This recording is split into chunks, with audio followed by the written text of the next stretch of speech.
네, 방심위원 김유진입니다. 자, 9월 5일로 돌아가 봅니다. 9월 5일 방심위원회 소위가 열리죠? 네, 그때 참석했죠? 네, 그때 갑자기 기타 안건으로 뉴스타파 김만배 인터뷰 인용 보도권이 긴급 심의로 올라오죠? 네, 네. 그때 긴급 심의로 올리는 거 반대하셨죠? 네. 예, 왜 반대하셨습니까? 긴급심의는 함부로 하면 안 되기 때문입니다. 왜냐하면 민원이 방심위에는 하루에도 몇백 건씩 들어오게 됩니다. 그런데 이 민원을 순서대로 처리하지 않고 위원들이 그때그때 우선순위를 정하게 되면 민원 처리에 공정성이 훼손이 되게 됩니다. 실제로 유일임 체제가 들어선 이후에 이 긴급심의가 일상화돼 버렸는데요. 긴급심의로 어떤 안건들이 올라왔는지 살펴보시면 알겠지만 대부분 대통령이나 정부 여당의 불편한 보도들이 긴급심의로 올라오게 되고 사실상 정치심의와 표적심의의 수단이 되기 때문에 긴급심의는 최소한으로 해야 하고 반드시 필요한 경우에도 표결이 아닌 합의를 통해서 결정해야 하는 것이 맞습니다. 네, 긴급 심의는 재난이나 중대 공익 침해, 범죄 피해자 인권 보호, 심각한 사회적 혼란을 야기할 수 있는 보도에 대해서 하는 거죠? 그동안 그렇게 합의에 따라서 해왔습니다. 네. 이후에 긴급 심의 안건이 급증합니다. 근데 그거는 지금 말씀하셨지만 다음에 하고 그 긴급 심의 안건 의결 과정에 대해서 잠시 보겠습니다. 당일 회의에 몇 명이 참석했습니까? 3명이 참석했습니다. 방심 소위는 본래 몇 명이 제적 위원입니까? 그 당시에는 4명이죠. 4명이었습니다. 근데 옥시찬 위원이 참석 안 했죠? 네. 예, 3명이면 그때 의결 정족수는 어떻게 됩니까? 의결. 종족수는 만장일치여야 합니다. 네, 그런데 당일 어떤 일이 벌어졌습니까? 제가 반대를 했는데도 표결에 붙이려고 해서 제가 반대의 뜻을 밝히고 퇴장을 했더니 저를 기권 처리해서 2대1로 가결했다고 주장하고 있습니다. 2대1로 가결한 거 위법적인 거죠? 규칙 위반이죠? 규칙 위반일 뿐만 아니라 그날의 결정은 저는 무효라고 생각을 하기 때문에 이후에 그 결정을 토대로 이루어진 모든 심의와 제재가 무효라고 생각합니다. 네. 그리고 9월 4일 국회에서 전 방통위원장 이동관 위원장이 방심위를 통해서 조치가 있을 거라고 말했죠? 네. 네, 9월 4일 5시 이후에 방심위에 민원이 쏟아집니다. 네. 네, 그래서 PPT 띄우시죠. 자, 소위 민원 사주 의혹의 시작입니다. 그 당시까지 총 165건, 188건이라고도 합니다. 살펴보겠습니다. 여기에 류일임 위원장 가족 지인 60건, 연관 의심단체 35건 맞습니다. 예, 다음 PPT.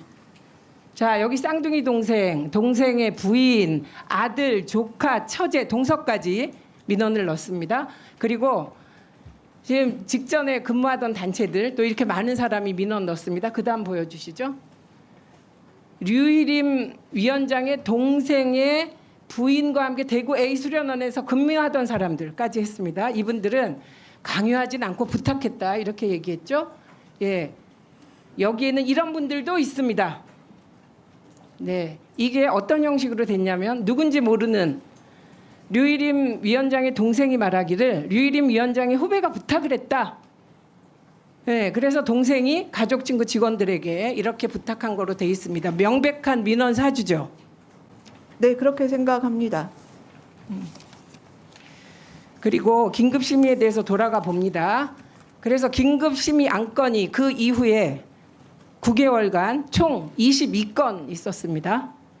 네, 그런데 그 22건 중에 80%에 육박하는 18건이 정부 및 여당 비판 내용이었습니다. 맞죠? 네. 네. 근데 제가 궁금한 게 긴급 심의를 야기한 뉴스타파 김만배 인용 보도의 내용이 뭡니까? 혹시 기억하십니까? 윤석열 당시 대통령 후보에 대한 의혹 보도였습니다. 네, 그게 부산저축은행 사건에 윤석열 검사가 브로커인 조우영 씨의 수사를 무마해 줬다는 내용의 보도입니다. 네. 예, 이걸 언론사들이 인용했다고 문제를 삼은 겁니다. 그리고 이 중에 MBC 관련 보도가 22건 중에 혹시 몇 건인지 기억하십니까? 그것까지는 기억 못하겠습니다. 예, 20건입니다. 그리고 이 20건 중에 이게 긴급 심의 안건 중에 MBC 건이 20건, 이 20건 중에 16건이 윤석열 정부와 여당을 비판 보도하는 겁니다. 박민 사장 이후 KBS는 신속심의 1건 문제없음 처리됐고요. 그런데 아이러니한 사실이 있습니다.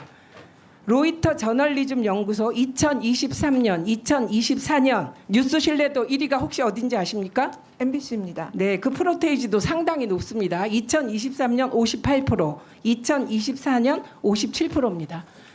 좀 죄송하긴 한데 김유진 의원 개인 신상에 대해서 묻고 싶습니다. 방심위원회에서 잘린 적 있으시죠? 네, 해촉됐습니다. 네, 왜 해촉됐습니까? 해촉을 건의했던 사유는 회의 진행 방해와 비밀 유지 의무 위반이었습니다. 네, 법원에 갔죠? 네, 예, 법원에서 어떤 판결 내렸습니까? 집행 정지 결정을 받았습니다. 네, 해촉에 집행 정지하면서 대해. 지금 말씀한 해촉 사유에 대해서 법원이 입장을 밝혔죠? 네, 인정하지 않으셨던 걸로 기억을 하고요. 재판부가.